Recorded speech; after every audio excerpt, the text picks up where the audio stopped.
ମକର ସଂକ୍ରାନ୍ତିରେ ଏହି 6ଟି ଜିନିଷ ଦାନ ଆପଣଙ୍କୁ ଆଣିଦେବ ପରମ ସୌଭାଗ୍ୟ। ମକର ସଂକ୍ରାନ୍ତିର ପବିତ୍ର ପର୍ବରେ ଦାନର ସର୍ବାଧିକ ମହତ୍ତ୍ୱ ଅଛି। ଏହି ଦିନ ସୁହାଗିନୀ ମହିଳା ଦାନ କଲେ ବିଶେଷ ପୁଣ୍ୟ ପ୍ରାପ୍ତି ହୁଏ। ମହିଳାମାନଙ୍କୁ ଅଖଣ୍ଡ ସୌଭାଗ୍ୟ ମିଳେ। ମକର ସଂକ୍ରାନ୍ତି ସୂର୍ଯ୍ୟଙ୍କ ଉତ୍ତରାୟଣ ହେବାର ଖୁସିରେ ପାଳିତ ଏକ ମହାନ ପର୍ବ। ଧାର୍ମିକ ମାନ୍ୟତା ଅନୁସାରେ ଉତ୍ତର ଦିଗକୁ ଦେବତାଙ୍କ ଦିଗ ଓ ଦକ୍ଷିଣ ଦିଗକୁ ଦୈତ୍ୟଙ୍କ ଦିଗ ମାନାଯାଏ। ମାନ୍ୟତା ଅଛି କି ମକର ସଂକ୍ରାନ୍ତି ଦିନରୁ ସୂର୍ଯ୍ୟ ଉତ୍ତରାୟଣ ହୋଇ ଭ୍ରମଣ କରିବା ଆରମ୍ଭ କରନ୍ତି।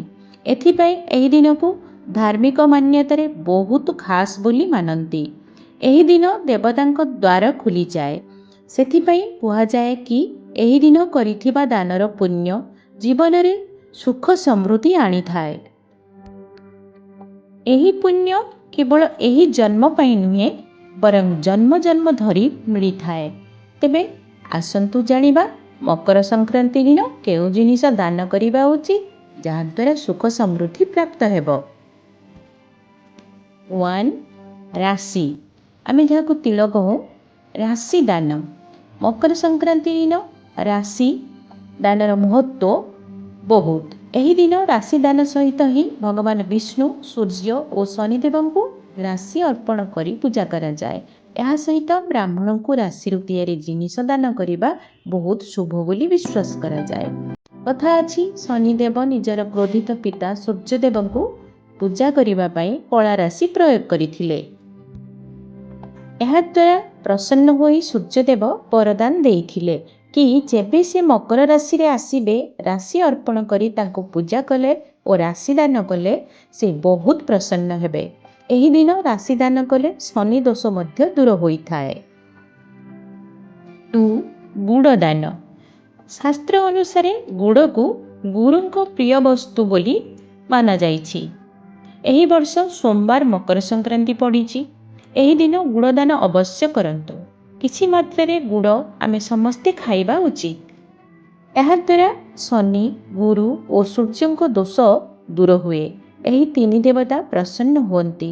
ମକର ସଂକ୍ରାନ୍ତିରେ ରାଶି ଓ ଗୁଡ଼ର ଲଡ୍ଡୁ କିମ୍ବା ଗୁଡ଼ ଓ ମୁରମୁରେର ଲଡ୍ଡୁ ଦାନ କରିପାରନ୍ତି। 3. ଖିଚିଡ଼ି ଦାନ। ମକର ସଂକ୍ରାନ୍ତିକୁ ପ୍ରମୁଖତଃ ଖିଚିଡ଼ି ପର୍ବ ହିସାବରେ ମଧ୍ୟ ପାଳନ କରାଯାଏ ଓ ଏହି ଦିନ ଖିଚିଡ଼ି ଦାନ କରିବାର ବିଶେଷ ମହତ୍ତ୍ୱ ଅଛି। ଏହି ଦିନ ଚାଉଳ ଓ କଳା ବିରିର ଖିଚିଡ଼ି ଦାନ କରାଯାଏ। କଳା ବିରି ସହିତ ଶନିଦେବଙ୍କ ସମ୍ବନ୍ଧ ଅଛି। ଏହା ଦାନ କଲେ ଶନି ଦୋଷ ଦୂର ହୁଏ। ଚାଉଳକୁ ଅକ୍ଷୟ ଶସ୍ୟ ମାନାଯାଏ। ଚାଉଳ ଦାନ କଲେ ଅକ୍ଷୟ ଫଳ ପ୍ରାପ୍ତି ହୁଏ। 4. ବସ୍ତ୍ରଦାନ। ମକର ସଂକ୍ରାନ୍ତିରେ ବସ୍ତ୍ରଦାନକୁ ମଧ୍ୟ ମହାଦାନ ବୋଲି ବିଶ୍ୱାସ କରାଯାଏ। ଏହି ଦିନ କୌଣସି ଗରିବକୁ ଏକ ଯୋଡ଼ି ବସ୍ତ୍ର ଅବଶ୍ୟ ଦାନ କରନ୍ତୁ। ନିଶ୍ଚୟ ଧ୍ୟାନ ରଖିବେ କି ବସ୍ତ୍ର ପୁରୁଣା କିମ୍ବା ଫଟା ହୋଇନଥିବ। ସର୍ବଦା ନୂଆ ବସ୍ତ୍ର ହିଁ ଦାନ କରନ୍ତୁ। 5. ଘିଅ ଦାନ। ଜ୍ୟୋତିଷ ଶାସ୍ତ୍ରରେ ଘିଅକୁ ସୂର୍ଯ୍ୟ ଓ ଗୁରୁଙ୍କ ସହିତ ଯୋଡ଼ି ଦେଖାଯାଇଛି। ମକର ସଂକ୍ରାନ୍ତିରେ ଘିଅ ଦାନର ମହତ୍ତ୍ୱ ବହୁତ ଅଧିକ। ଏହି ଦିନ ଶୁଦ୍ଧ ଘିଅ ଦାନ କଲେ ଆପଣଙ୍କ କ୍ୟାରିୟରରେ ଲାଭ ସହିତ ସବୁ ପ୍ରକାର ଭୌତିକ ସୁବିଧା ପ୍ରାପ୍ତ ହେବ। 6.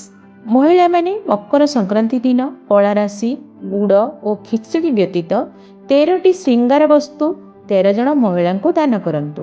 ଏହାଦ୍ୱାରା ଅଖଣ୍ଡ ସୌଭାଗ୍ୟ ପ୍ରାପ୍ତି ହେବ। ଫ୍ରେଣ୍ଡସ୍, ଏହି ଭିଡ଼ିଓଟି ମୋର ଆପଣମାନଙ୍କୁ କେମିତି ଲାଗିଲା? ଯଦି ଭଲ ଲାଗେ ନିଶ୍ଚୟ କମେଣ୍ଟ କରି ଜଣାନ୍ତୁ। ମୋ ଚ୍ୟାନେଲକୁ ସବସ୍କ୍ରାଇବ୍ କରିବାକୁ ବିଲକୁଲ ଭୁଲନ୍ତୁ ନାହିଁ। ଭିଡ଼ିଓଟିକୁ ଲାଇକ୍ ସେୟାର ବହୁତ କରନ୍ତୁ। ପ୍ଲିଜ୍ ସବସ୍କ୍ରାଇବ୍ କରିବାକୁ ବିଲକୁଲ ଭୁଲନ୍ତୁ ନାହିଁ। ବହୁତ ବହୁତ ସବସ୍କ୍ରାଇବ୍ କରନ୍ତୁ ମୋ ଚ୍ୟାନେଲକୁ। ପୁଣି ଗୋଟେ ନୂଆ ଭିଡ଼ିଓ ନେଇ ଆସିବି। ସେ ପର୍ଯ୍ୟନ୍ତ ଜୟ ଜଗନ୍ନାଥ।